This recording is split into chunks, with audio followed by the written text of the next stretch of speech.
Hi, good day M6031. Please introduce yourself. Good day to all employers in Hong Kong. My name is April Anlanya Sison. I am 31 years old.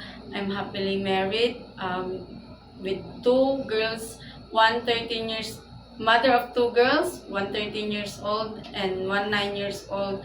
I am a Christian and I'm only a high school graduate. Your work experiences. I work here in Philippines, 2 years contract. A family of three. One is 42 years old and 1 year old children and 3 months old baby.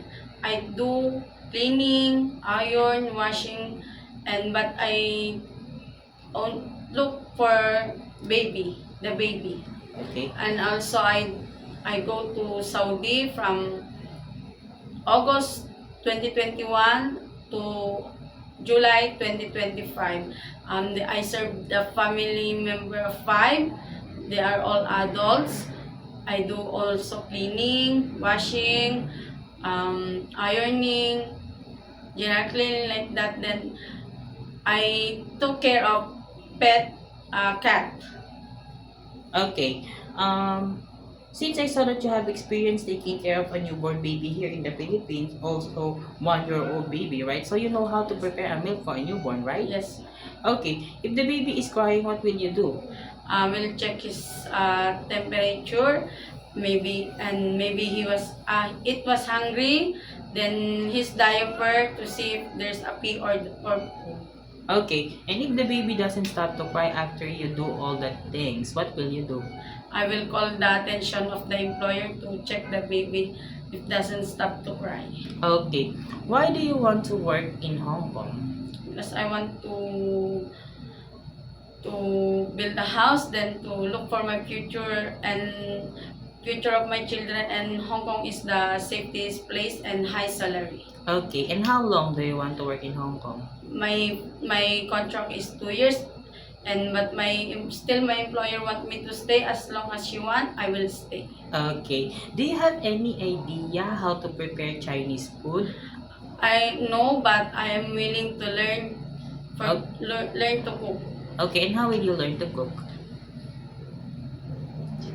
To watch the YouTube and to see the book. Okay. And also, if you got an employer in Hong Kong, you could also ask them if they could teach you, right? Yes. Okay. If your employer prepare food that you are not familiar, it is okay to you to eat the food? Yes, sir. It is okay to you to share jobs with the helper? Yes, sir. It is okay to you to cut your hair into short? Yes, sir. How about work on holiday or Sunday setup? Yes, sir. It is okay to you to share jobs with share room with kids? Yes, sir. It is okay to you to take care of pets? Yes, sir. How about taking care of elderly? Have them go to bed, to bathroom? Yes, sir. I am willing. Okay. If one of your employer's family don't know how to speak English, it is okay to you to learn their language? Yes, sir. Okay. My last question is, what will be your message for your future employer? To my future employer, please hire me. I will not promise, but I will do my duty, my best to take care of your family and to your children, to treat like my own children. Thank you. Okay, thank you very much, Miss April Ann. Thank you. Thank you, sir. Okay.